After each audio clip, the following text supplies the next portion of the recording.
പിന്നെ ഈ സിനിമയുടെ കാര്യമാണല്ലോ ഇപ്പോൾ ഇവിടെ പറയേണ്ടത്, അച്ചുവേട്ടൻ്റെ കാര്യമല്ലല്ലോ. സിനിമയുടെ കാര്യം എന്ന് പറഞ്ഞാൽ എനിക്ക് ഇപ്പം ഇന്നലെ അവിടെ നിന്ന് വരുമ്പോൾ ഇതൊക്കെ കഴിഞ്ഞിട്ട് അല്ല, അപ്പം ഇന്ന് വരുമ്പോൾ കുറച്ച് നേരം വൈകി. ഇവിടെ ട്രാഫിക്കൊക്കെ ബ്ലോക്കായി. ഇവിടെ എത്തുമ്പോൾ ഏതാണ്ട് 3 മണിയായി. ഭക്ഷണം കഴിക്കാൻ വേണ്ടി അതിനകത്തേക്ക് ഈ റിജസിൻ്റെ ഹോട്ടലിൻ്റെ ഉള്ളിലേക്ക് പോയപ്പോൾ അവിടെ അധികം ആൾക്കാരില്ല. ഒരു മേശയിൽ ആൾക്കാർ ഇരുന്നിട്ട് ഊണ് കഴിക്കുന്നുണ്ട്.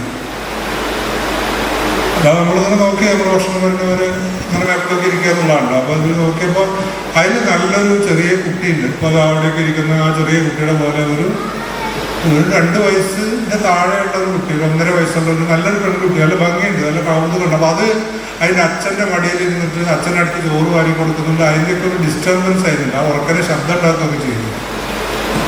അപ്പോൾ ഇതിൻ്റെ ഒരു കൗതുകം ഒക്കെ കൂടി കണ്ടിട്ട് ഞാൻ എൻ്റെ ഭാര്യയോട് പറഞ്ഞു, നീ പോയിട്ട് ആ കുട്ടീനെ കൊണ്ട് മേടിച്ചു. അപ്പോൾ എന്തിനാ നല്ല മേടിച്ചാൽ ഭക്ഷണം കഴിക്കല്ലേ, ആ കുട്ടി ഒരു നല്ല കുട്ടി നമുക്കൊന്ന് എടുക്കുകയൊക്കെ ചെയ്യാം. അപ്പോൾ അവള് പറഞ്ഞു, നിങ്ങൾക്ക് പോയിട്ട് എടുത്തൂടെ, നിങ്ങൾക്ക് പോയിട്ട് മേടിച്ചോളൂ, എന്നിട്ട് എന്നെ പറഞ്ഞേക്കുന്നു, നിങ്ങൾക്ക് അത്ര സ്നേഹം ഉണ്ടെങ്കിൽ പോയിട്ട് മേടിച്ചോളൂ. ഞാൻ പറഞ്ഞു, ഞാൻ പോയാൽ കിട്ടൂല കുട്ടീനെ. എൻ്റെ ആ നാദിർഷയുടെ ഒരു സിനിമയിൽ നിങ്ങൾ കുട്ടീനെ കൊല്ലണ ആളായിട്ട് അഭിനയിച്ചിട്ടുള്ളതാണ്. അപ്പോൾ ഈ കുട്ടീൻ്റെ ആയിട്ട് ഞാൻ അങ്ങനെ ഓടുക, അതിനെ കൊല്ലെന്തെങ്കിലും ചെയ്യുന്നതാണ് അവർ വിചാരിക്കുക. എൻ്റെ അച്ഛനും അമ്മയൊക്കെ അല്ലേ, ഹൃദയമുള്ളവരല്ലേ. അപ്പോൾ അത് കാരണം നീ പോയിട്ടെടുത്ത വലിയ കുഴപ്പമുണ്ടാവില്ല എന്നാണ്. എന്നിട്ട് അവൾ പോയിട്ടെടുത്ത് പക്ഷെ അവർക്ക് ഡൗട്ടുണ്ട്, പിള്ളേര് ഞാൻ മേടിക്കുന്നുണ്ടോ ഈ കുട്ടീനെ. അപ്പോൾ ഈ സിനിമയോട് നമുക്ക് കിട്ടുന്ന ചില ഗുണങ്ങൾ ഇതാണ്. നാട്ടുകാർക്കൊക്കെ ഒരു സംശയ ദൃഷ്ടിയോടുകൂടി നോക്കി. പണ്ട് കുട്ടീനെ തട്ടിക്കൊണ്ടുപോകുന്ന ആളായിരുന്നു, അപ്പോൾ അത് കുട്ടീനെ കൊല്ലണ ആളാണ്. ഇവരെ പോലെ സൽപ്പേരൊന്നും നമുക്കുണ്ടാവില്ല. ഇത്തരത്തിലുള്ള പരിപാടികൾ ആണ് സിനിമയിൽ നമ്മൾക്ക് വിധിക്കപ്പെട്ടിട്ടുള്ള. ബലാത്സംഗം ചെയ്യുക, ആൾക്കാരെ തല്ലുക. അപ്പോൾ ഒരു സൽപ്പേരിന് വേണ്ടിയിട്ടല്ല, ഈ വേറെ മറ്റു ജോലികളൊന്നും ഇല്ലാത്ത കാരണം ഈ സിനിമയിൽ സിനിമാക്കാരനായിട്ട് പോയി എന്നുള്ളത് മാത്രമേ. അപ്പോൾ എനിക്ക് ഇപ്പോഴും ഒരു ഡൗട്ട് ഉണ്ടായിരുന്നു. ഈ ഞാനിപ്പോൾ നാദിർഷയോടൊക്കെ ചോദിച്ചറിഞ്ഞു, അല്ല നാദിർഷ, എന്താണ് ഞാൻ ആ സിനിമയിൽ കാണിക്കുന്നത് ശരിക്കും? അപ്പോൾ മൂപ്പര് കണ്ട കൂളായിട്ട് പറഞ്ഞു, ആ കുട്ടീനെ കൊല്ലാൻ എടോ, എന്നെ കണ്ടാൽ കുട്ടീനെ കൊല്ലുന്ന ആളാന്ന് തോന്നുന്നു അവൾക്ക്.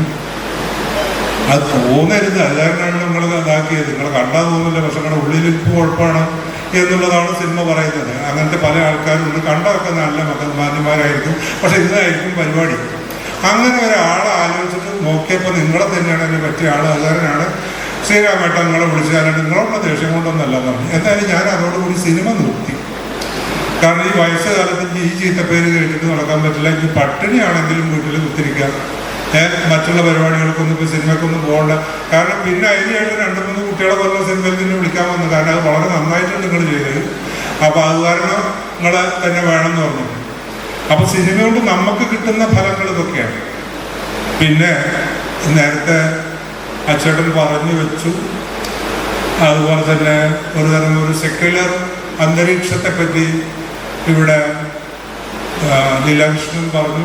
ഇതിനൊക്കെ മുൻപായിട്ട് എനിക്ക് തോന്നുന്നത് വാസ്തവത്തിൽ ഈ രാജഭരണ കാലമൊക്കെ അവസാനിച്ച്, രാജവാഴ്ചയൊക്കെ അവസാനിച്ച്, ബ്രിട്ടീഷ് ആധിപത്യമൊക്കെ അവസാനിച്ച് പോയെങ്കിലും ഒരു രാജഭരണത്തിൻ്റെ ഒരു സൂചന പേരിൽ മാത്രമായിട്ട് ഒതുങ്ങി.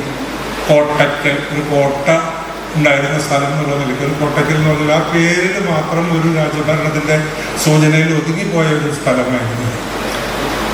ആ സൂചനയെ വാസ്തവത്തിൽ അതിൽ നിൽക്കാതെ അതിൻ്റെ സാർത്ഥകമായിട്ട്, വളരെ ഇന്നവേറ്റീവായിട്ട്, വളരെ ക്രിയാത്മകമായിട്ട് അതിനെ ഊതിപ്പെരുപ്പിച്ച് ലോകത്തോളം വളർത്തിയത് PS മേനോൻ. അദ്ദേഹത്തിന് മാത്രമേ അത് ഈ നൂതനമായിട്ടുള്ള ആശയം ഉണ്ടായിരുന്നു. അതിനും ചില കാരണങ്ങൾ, പ്രത്യേക കാരണങ്ങളും ഉണ്ട്. അദ്ദേഹത്തിൻ്റെ പുസ്തകത്തിൽ, അദ്ദേഹത്തിൻ്റെ മനസ്സ്, അദ്ദേഹത്തിൻ്റെ ജീവചരിത്രത്തിലൊക്കെ അത് പറയുന്നുണ്ട്. കാരണം കുട്ടഞ്ചേരി മൂസിൻ്റെ അവിടെ കണ്ണിന് ചികിത്സിക്കാൻ പോയിട്ട്, കുട്ടഞ്ചേരി മൂസിൻ്റെ അവിടെ ആയുർവേദം പഠിക്കാൻ പോയി മടങ്ങി വരുന്നത്, പഠിപ്പ് പൂർത്തിയായിട്ട് മടങ്ങി വരുന്നത് കണ്ണുനീരക്കാരനായിട്ടാണ്. കാരണം കണ്ട വെള്ളത്തിൽ കുളി, നേരത്തിന് ഭക്ഷണം കഴിക്കാൻ പറ്റില്ല. കാരണം മൂസിൻ്റെ കീഴിലാണ് പഠിക്കണത് വെച്ചാൽ മൂസ് ഭക്ഷണം കഴിച്ചതിന് ശേഷമേ കഴിക്കാൻ പറ്റുള്ളൂ. മൂസ് കാളവണ്ടിയിലാണ് പോകുന്നത് വെച്ചാൽ കാളവണ്ടി കയറാൻ പറ്റില്ല, കാളവണ്ടിയുടെ പിന്നാലെ പോകണം.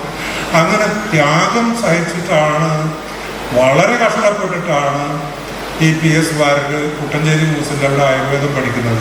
ഈ കാളവണ്ടിയുടെ പിന്നാലെ 1 കിലോമീറ്റർ 2 കിലോമീറ്റർ ഒന്നല്ല, 50, 60 കിലോമീറ്ററൊക്കെ നടന്ന ദിവസങ്ങളുണ്ട് അദ്ദേഹം. പല ജന്മിമാരുടെ അടുത്തേക്ക്, രാജാക്കന്മാരുടെ അടുത്തേക്കൊക്കെയാണ് കുട്ടഞ്ചേരി മൂസ് ചികിത്സിക്കാൻ പോവുക.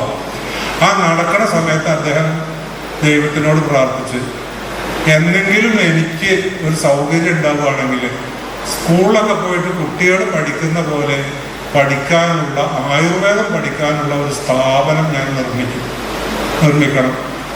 അതിൻ്റെ ആ പ്രാർത്ഥനയുടെ ആ ഒരു നിശ്ചയത്തിൻ്റെ ഒരു ദൃഷ്ടാന്തമാണ് ആയുർവേദ വിദ്യാലയം എന്ന പേരിൽ ഇപ്പോൾ അത് ആയുർവേദ